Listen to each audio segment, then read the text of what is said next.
Welcome back to the Tech Talks Daily Podcast. Now today I've got the immense pleasure of hosting a true titan in the world of emerging technologies, in particular Web3. His name is Humpty Calderon. He's a visionary entrepreneur who has been leading the change in cutting-edge fields such as drone technology, 3D printing, virtual and augmented reality, cryptocurrencies and blockchain.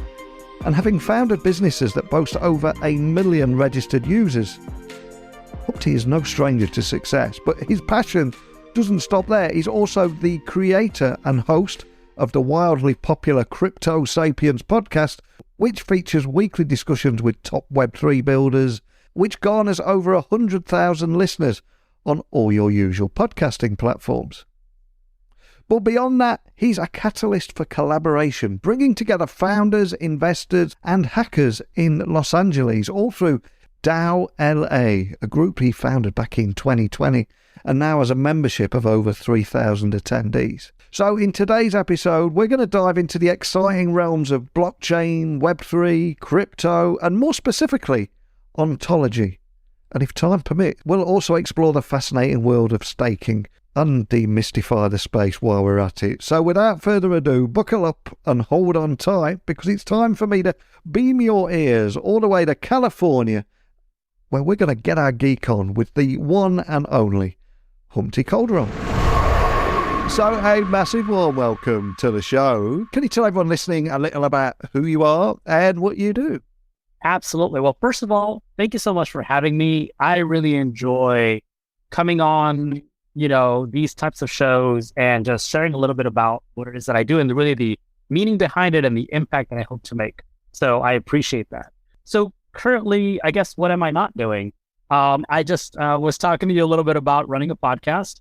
So I also have a podcast, and it's a really enjoyable part of my Web3 life to connect with other builders, hear their stories, use those stories to help others understand how they could potentially come into this space and find value beyond just speculating on tokens. I also operate a local meetup in my city of Los Angeles. Hugely important, again, because meetups were influential to me coming into the space and building my first company, which, as I mentioned to you, was Sesame Seed, which was a validator network that we operated across 7 or 8 different delegate proof of stake blockchains, which is where I connected with Ontology. And I think why we're here today is to talk about Ontology. So I was building on Ontology. I now contribute to Ontology, helping them with developing educational content, connecting with their community, both the community that's using their blockchain, the community that's using their decentralized identity tools, and their community of developers. So that's a little bit about what I do. I can certainly dive much more deeper into things that I find myself busy with, but that's about it. Well, it's a pleasure to have you on the podcast. And something I try to do here every single day is demystify complex and emerging technologies so that business leaders understand the problems it solves and the value it could bring to their business, and equally for people listening as well, because I think that is how we're going to increase adoption in the space. And of course, over the last 6 months, blockchain and Web3 has in some circles been put to one side because all anyone's talking about is generative AI, and I think it's a great opportunity to regroup. So to set the scene for our conversation today, what would you say the purpose of blockchain is beyond just existing? First of all, for anybody listening, we had a conversation before this. I think I was diving into all these topics, and they're all very exciting to me. The comment I made earlier was, I think blockchain, beyond being purpose-driven, meaning there should be a solution that you're providing that is uniquely positioned for your customers. Beyond that, though, I think that there's a lot more that blockchains can do. And maybe some of that is influenced by contributing at Ontology, right? I see what Ontology has done for many, many years that go beyond just building a blockchain, the value that they're adding as a developer in their own ecosystem too. So one of the things that is really exciting about me, again, is creating these purpose-driven blockchains and then kind of creating tools to allow developers to develop unique experiences for their own customers too. I think also it is not rare anymore to see developers launching their protocols or their application on different blockchains.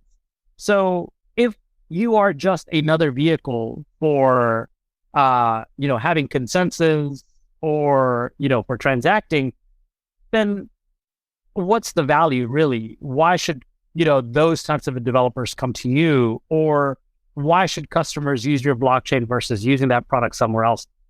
And one of the things that I find really exciting about Ontology is that they are neck deep in the decentralized identity space as well as building blockchains.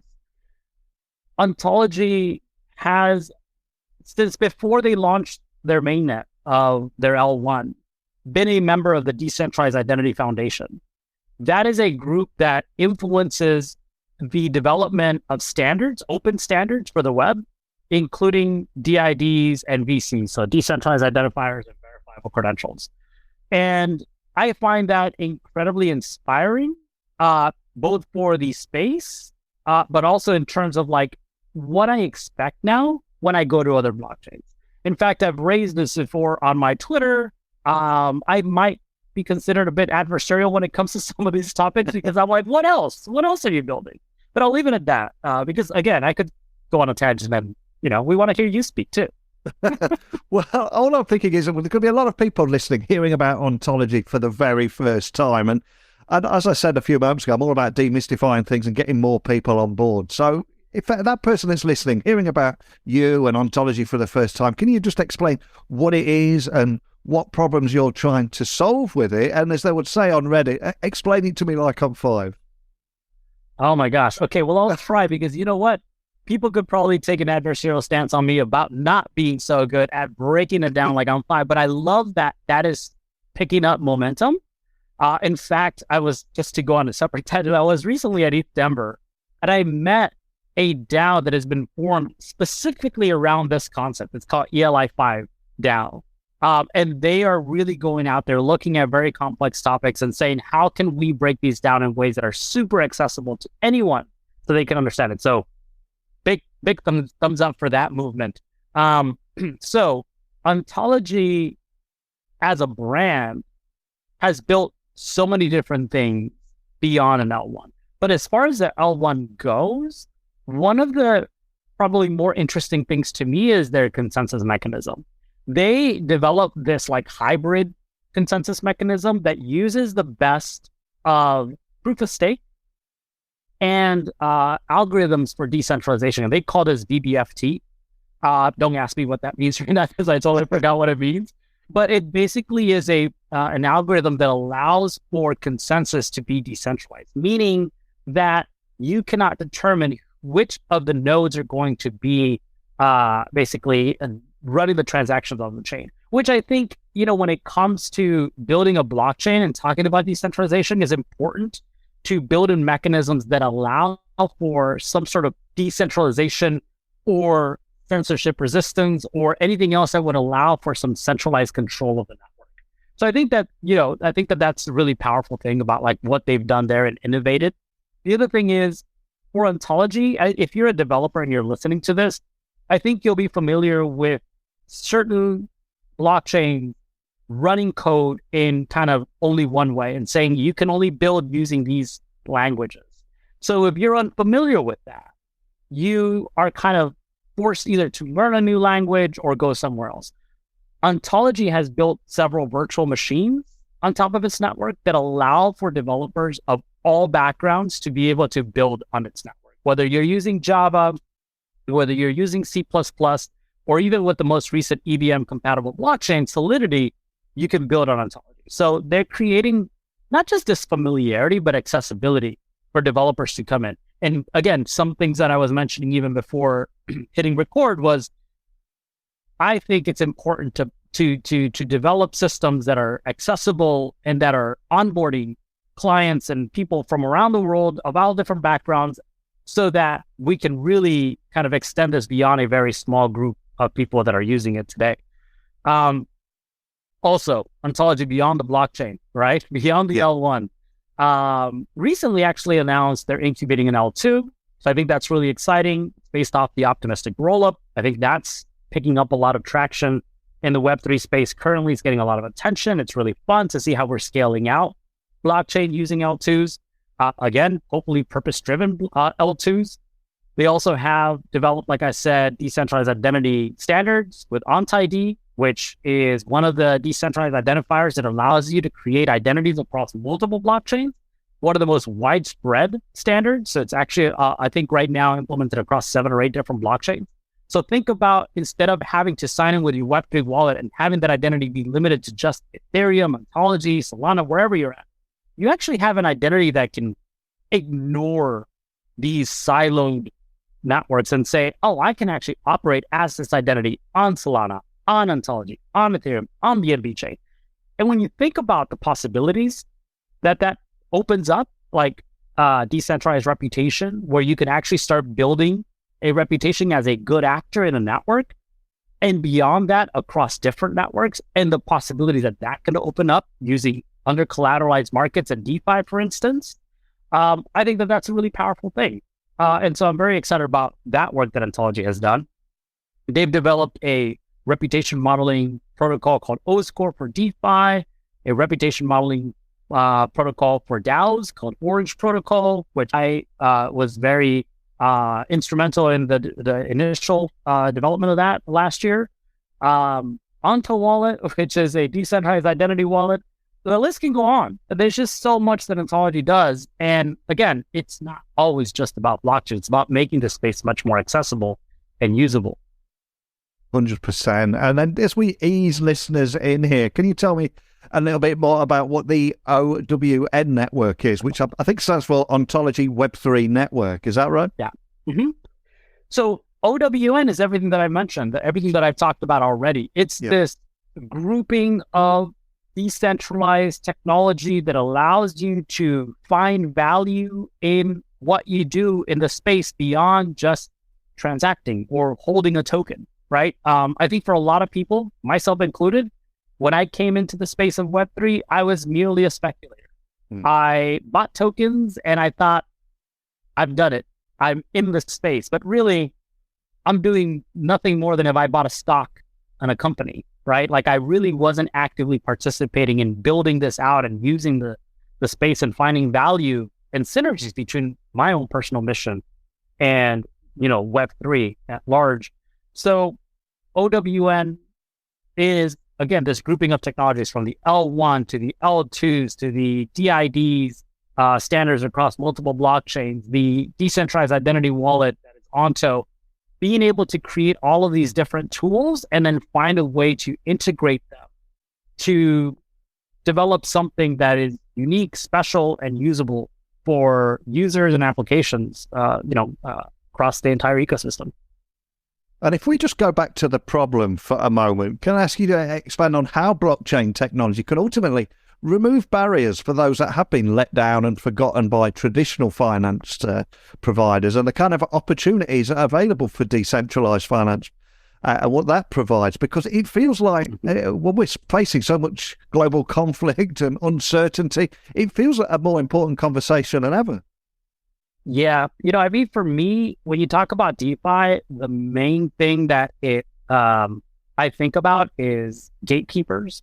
Yeah. The traditional financial system is made up of gatekeepers that either allow you to participate in a financial system or not, right? Yeah. With DeFi, decentralized finance, it's the opposite. You are able to participate in many different financial systems, whether that is through trading, staking, swapping, lending, borrowing. I think that is an incredibly powerful thing. There is this movement called the Bankless movement. My friends over at Bankless HQ, they started as a media podcast too, but they've kind of grown beyond that because they have a really powerful mission, and that is to help the world go bankless. And I think about that because, they really kind of talk about this in a way that is super interesting, fun, of course, but also educational and inspirational. And again, it's about creating tools that allow anyone that may not be banked today or may wish to basically be banked, everywhere, across the world, but can't because of geographic restrictions. How much they make is a restriction, right, to participate in investments. With DeFi, all of that is brought down. You can participate in all of these things freely. Obviously, always do your own research, right? Because not everything is, as shiny as gold. It might look like gold, but it's just a gold-plated rock at the end of the day. So it also brings a lot of responsibility to the person who wants to participate in these things. That, in traditional finance, maybe the risk is much lower. I wouldn't say that the risk is not there at all, but the risk is definitely much lower because, again, there's these rules and laws in place that are supposed to protect you. Definitely not going to get into that because, as we know right now, there's at least here in the U.S. a whole bunch of mess about like double speak, where we're saying one thing but we're doing the other. And so, are we really protecting investors? That could be a whole other rabbit hole. The other thing is ownership, and you're talking about like what people can do with blockchain that couldn't do today. We're seeing creators take ownership of their content, monetizing that, and connecting more deeply with their audiences. So for me, that is incredibly powerful because I can see how that can be taken to the next level. People like yourself who are creating content, instead of just publishing it through traditional Web2 platforms, you can create a brand, you can tokenize that brand, you can bring people into that as a DAO, they can participate in governance, whether you want that to be limited governments or governing the entire process. That is something that you can do as a creator that you couldn't do before. And I think that really shows the potential and opportunities for the future adoption of this technology. And that's such an important conversation, especially for content creators, because it doesn't matter what your platform of choice is, whether it be TikTok, Instagram, Spotify, Apple Podcasts, LinkedIn. We're all at the mercy of those algorithms. And then when they turn those algorithms off and you're no longer cool or no longer wanted, or you have to pay to play by somebody else's rules on somebody else's playground, you're almost invisible overnight. So it solves a real problem, doesn't it, like that? Yeah, I mean, we don't have to look too far. Look at what happens when someone gets banned from Twitter, right? You lose everything overnight. You lost that audience that you grew. Say you had 5,000 followers, say you had 1 million followers.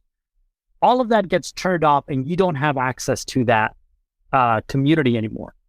All of that content you created, gone. There is no way to kind of retrieve that or share it again to your community in the same way, right? So when you think about, in this case, decentralized social, there's organizations like Lens who are decentralizing everything. There are companies like Forecaster who are saying we're decentralized enough, but what they're decentralizing is really the important pieces of the technology as they've expressed it themselves. Had them on my podcast. Hey, a little bit of shill there. So I think it's an incredibly powerful thing. They can't turn off the lights. If they say, "Oh, this platform no longer supports you," you just take that identity, you take that content, and you move it somewhere else. I think that's an incredibly powerful thing. And if we get our geek on and get techie just for a moment, obviously I want to dig deeper on layer one, which really refers to the base infrastructure of a blockchain, and it's often nicknamed the mainnet. And layer one protocols have distinct functionalities, such as the ability to process and finalize transactions on its own chain. So can you expand on the mainnet's traits developers and end users alike will be seeking in layer one, just to, again, bring everybody on board and get them on the same page? Yeah, I mean, I think there are just so many layer one blockchains. All you got to do is go to like CoinGecko and say, just categorize by L1, and the list is long.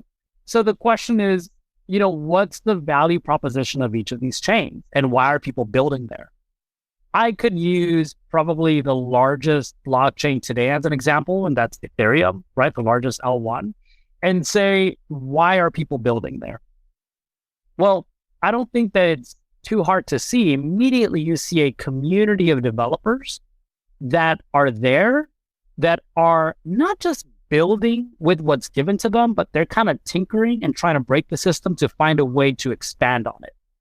And I think that's an incredibly powerful thing. I think as an organization, as a blockchain, you want to have people that see the potential, see the opportunity, and want to help you build that out further so that there's more usability to it. DeFi Summer, I think, was an example of that. It's like there were people who were curious about what a decentralized financial system could look like. And a lot of that was born on Ethereum. There were developers that asked those questions and they created decentralized protocols themselves on top of a decentralized protocol, right? Which I think is really a powerful thing if you think about it. Then there's the community of users. When you see that much activity in a network and that much experimentation, because I think that's key, experimentation, we're way too early to be saying this is the right way of doing things. I think you feel inspired to go and participate in that ecosystem. On Ontology, I think one of the things that is really unique and brings a lot of attention to the blockchain is their two-token economy.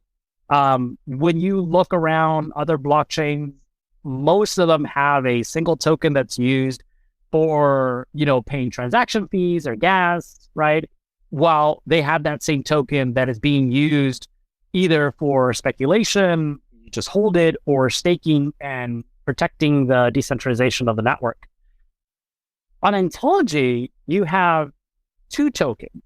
One token that allows you to easily transact at a low cost, right? And then there's another token that allows you to do governance or participate in governance on the blockchain, because that's the token that you stake. Interestingly, participating in governance and staking your token allows you to stream some of those gas tokens in return. So after the end of each consensus round, you get paid for participating in the network through the gas token. What I've seen, and I actually think it's a really interesting way of supporting your developers, is either those developers themselves that come on Ontology open up a staking node and the community supports their actions on the network by staking to them, which then also allows them to A, get bigger visibility within the community, but B, also earn income from the people that are staking on their behalf, saying, I'm delegated my stake to you because I trust that you're bringing a lot of value to this network. I think that's a really interesting thing. The other thing that I've seen through several kind of grants programs in the past, I know that one of the projects that I brought to Ontology initially participated in something like this, is Ontology will stake a portion on your behalf to kick off development on the network, which allows the community to come in, see who you are, support you, and all of those gas fees are going to the developer so that they can then build on the network. It's a really interesting way of kind of finding a synergy between the blockchain, the staking economy, their two-token system, and the developers that are building it. The other thing that is really interesting having a two-token system is that it actually causes a disparity between the values of the tokens, where one is usually higher than the other, and that drives a very high APY or return on the staking that you're doing on the network. So it actually is, Ontology provides one of the highest staking returns for anybody who's interested and does that. Check that out because it's very unique to Ontology because of that two-token system. And I do think that almost every aspect of our lives is dominated by technology now. And for mainstream audiences who are non-techies and would gladly admit that, I think they're blissfully unaware that it's AI algorithms that's telling them what the next great song to listen to on Spotify, or the next TV series to watch on Netflix, or even the next thing to buy on Amazon, because that technology is almost just invisible. It solves the problem. They've got no idea and no inclination to know how it all works. But I'm curious, on the flip side, do you think simplifying the blockchain landscape and providing better education could further increase blockchain adoption levels to mainstream users and, of course, big Fortune 500 companies too? So I'll address something you said there first, and then I'll tackle the Fortune 500 piece. And if I don't, remind me, because I can forget what the heck I was supposed to do while I fall into my rabbit hole. This is what I do all day. I just fall into rabbit holes. This idea of, being able to kind of grow an audience in meaningful ways using decentralized technology, being able to find other like-minded individuals, I think can only get better with decentralized technology. And I'll tell you what I mean. You go to Facebook or any Web2 social platform today, and what you see is recommendations about who to follow. But the connections are arbitrary or rudimentary at best, right? It's like you both have each other on the email contacts or friends of friends are following, but there's no rich context to why I should follow someone in the Web2 space beyond just like, you know, someone who knows someone, you guys might like each other. It's like, or you might know each other. It's like, that's not enough. I want to know that the people that I connect with in social spaces share values, share interests, so that we can have something to talk about, that we can actually want to build something together even. In Web3 social, and I say this because, again, with Ontology, I co-built Orange Protocol. And Orange Protocol is this decentralized reputation credentialing platform that allows you to signal what value you bring to the ecosystem. So again, this is a very self-sovereign action. It's not someone dictating what your reputation is. That is calculated by the organization who wishes to identify value-aligned people within their community. But also you signal that yourself by participating in that and saying, this is my choice to participate in, this is my identity. And then revealing that information is also your choice. So want to be very clear about that, because I know reputation as a word can get taken, you know, to another level, a very Black Mirror, and that's absolutely not what we built. So with that said, I think one of the cool things, and I was talking to decentralized social platforms about this, is imagine the possibility of connecting people within your social platform. So say, hey, Lens, you have a pretty large community. Everyone is, well, not everyone, but the people that have access to mint their Lens identity can join the ecosystem and find their friends. Usually the way they find their friends is they go on Twitter and say, hey, I have a Lens account. If you're there too, let me know so I can follow you. What if you can build a recommendation system for who to follow based on these individuals' activities with those same wallets? If I'm participating in Aave governance, if I'm participating by providing liquidity on Uniswap, if I'm participating as a governor in a decentralized organization, wouldn't I want to connect with those same people that are doing those same actions and create groups so that we can now connect in a much more unified way and have these conversations? Discovery would be a lot more fun, in my opinion. So this idea of like decentralized identity that allow me to build a reputation across multiple ecosystems. So I'll tell you right now, I'm not just using Ontology. I'm not just using Ethereum. I'm probably like on 7 or 8 different blockchains myself. I'm on Solana, being an NFT degen. I'm on BNB chain, being a DeFi degen. You know, I'm on, you know, Ontology, staking, you know, so there's a lot of things that I do. Polygon for DAOs. I want to be able to bridge that reputation so that I can discover people like me and connect with them. That really, to me, is the power of decentralized social. There are very few blockchains, and I can count them in one hand or probably in half a hand, that are doing a good job at bridging Web 2 to Web 3. And Ontology is one of them, right? I'm not just shilling them because, you know, I'm contributing there. I'm shilling them because I've seen it. We talked about the work that they did with Daimler Mobility, right? Where they were able to work with this large organization. They're probably better known for Mercedes, but they have a lot of other brands within their brand, right? They wanted to understand how they can provide a unified, unique experience to the people who are using their vehicles. So you come into your car, how you're renting a car in London or you're renting a car in New York, how do you carry over your preferences between vehicles, whether that is the temperature of your car, the musics that you like, the lean of your car, right? Because some cars have a lot of things you can program. You do that, and how do you do that in a way that it's self-sovereign and private? You do that using decentralized identifiers. And so Ontology did that with them. They created an MVP about how something like that could work. And like that, they've done many, many more things, looking at how you can create preferences across travel sites, for instance. So you go to Expedia, how do you carry over your credit card information, your age, all these things that everyone's going to keep asking you for, and in a way that's private, in a way that the only person that can reveal that information is you, decentralized identifiers. So I think it's really important to look at the technology that can translate beyond Web3. DIDs is a huge one. It doesn't even need a blockchain.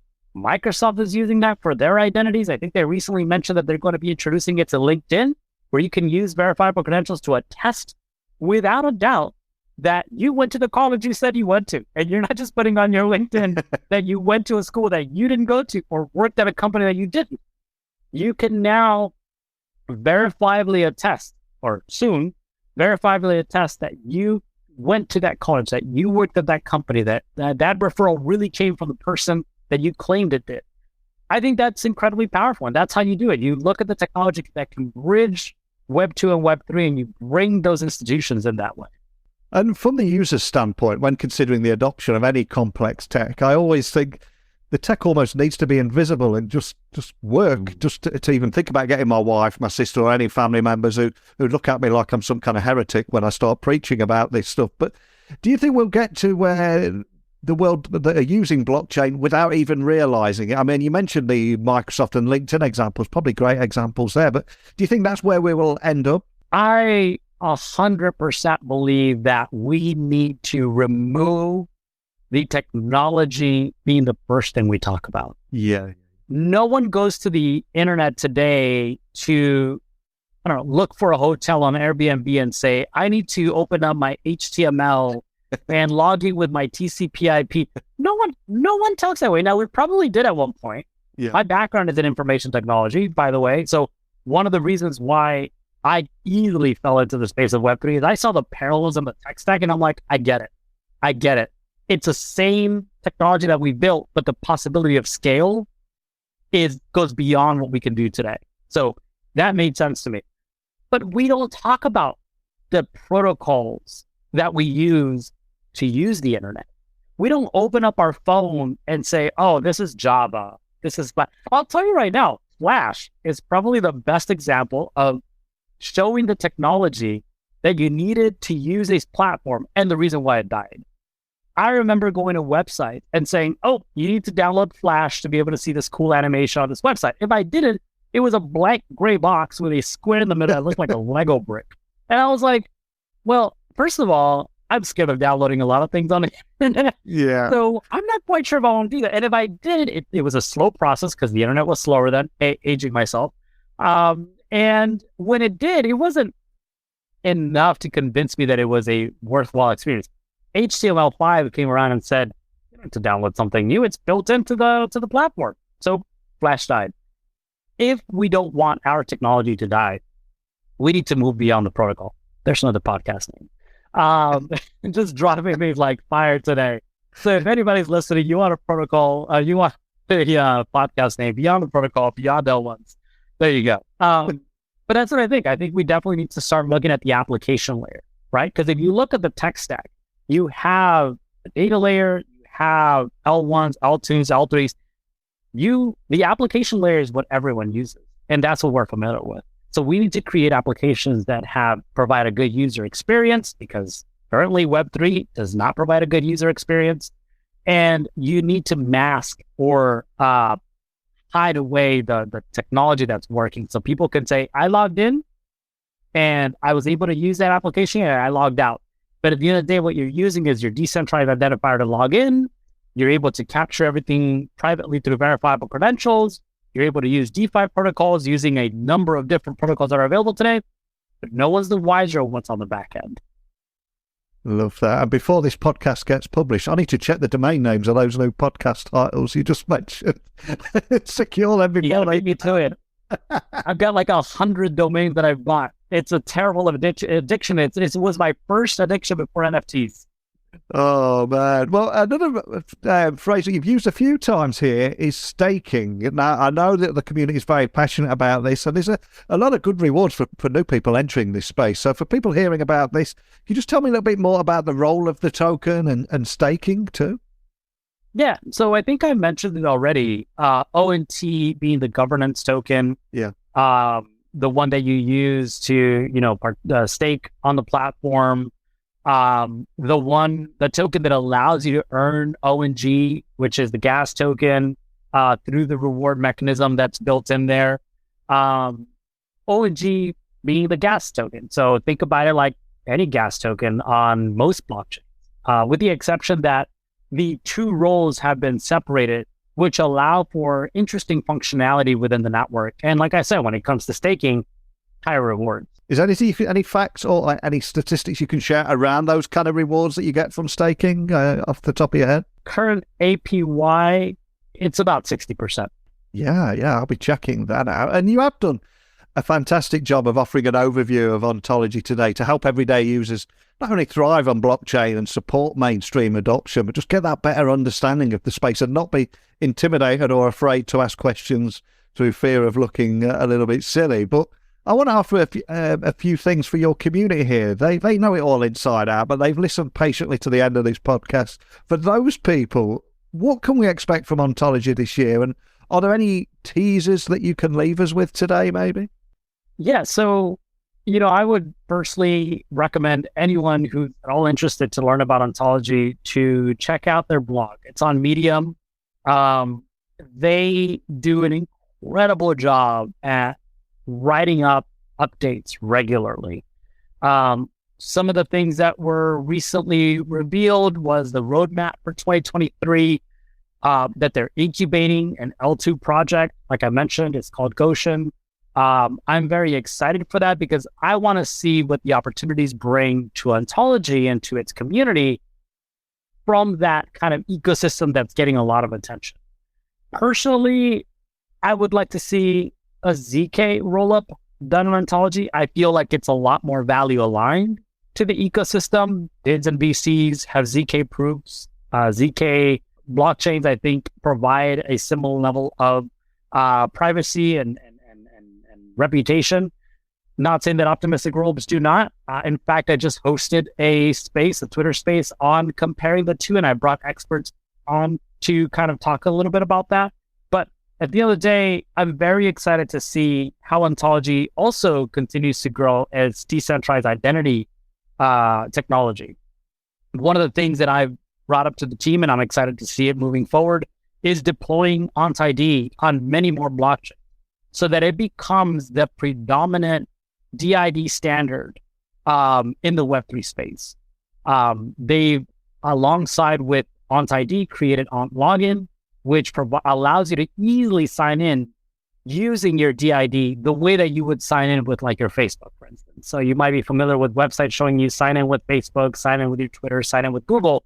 Signing with OntID allows you to easily sign in using your DID. So again, it's about creating accessible rails for people to use technology, but starting to mask and hide away a little bit of the tech stack so people have a better user experience. And I think that's a beautiful moment to end on, especially because every time a blockchain or crypto conversation mentions words like roadmap, white paper, or website, an angel gets his wings, or at least that's what I like to think. But yeah, I can't thank you enough for coming on here and sharing your story today and sharing your insights. I will ask you to leave everyone listening with one other gift, and that is we have a Spotify playlist for the guest favourite songs and Amazon wishlist for a guest favourite book. All I'm going to ask you, what are you going to leave us with today and why? What's the story behind it?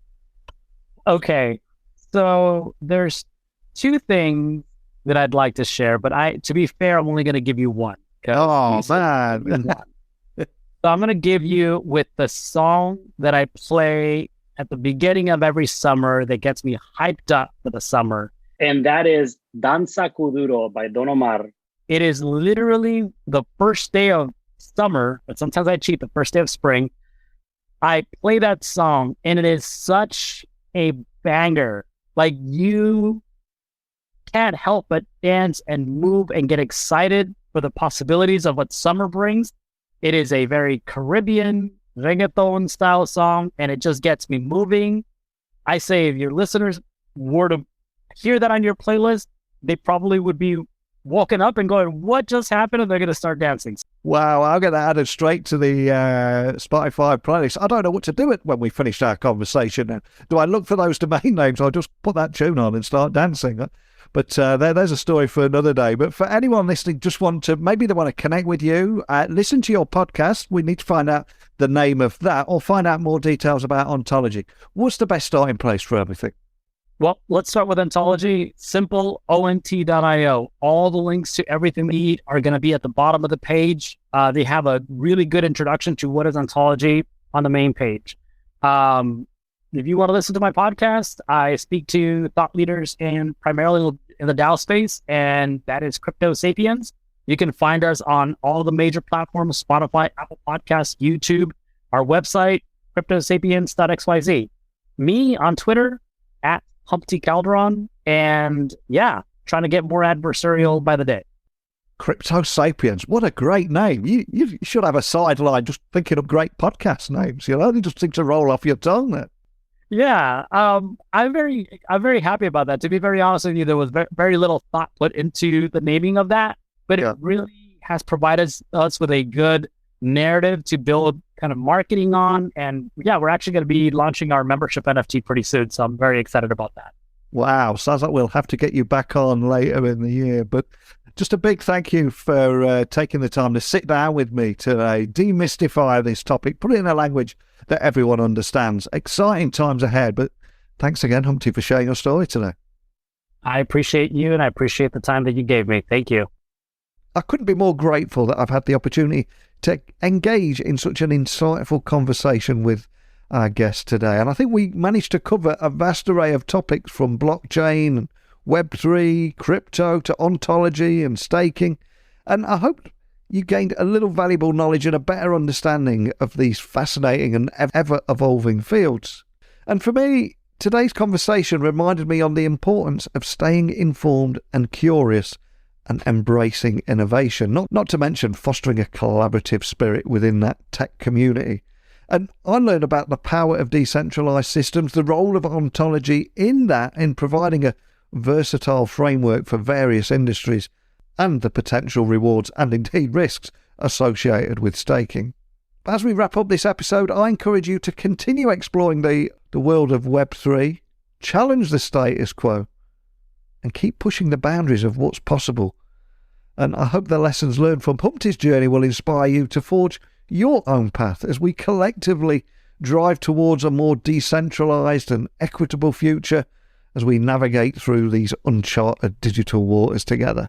It's incredibly exciting. So a huge thank you to today's guest for coming on here and sharing his story. Remember, don't forget to check out his podcast, Crypto Sapiens. Join that DAO LA community if you're in the LA area. And hopefully you'll join me again tomorrow. We'll tackle another topic together. So a big thank you for listening as always. But until next time, don't be a stranger.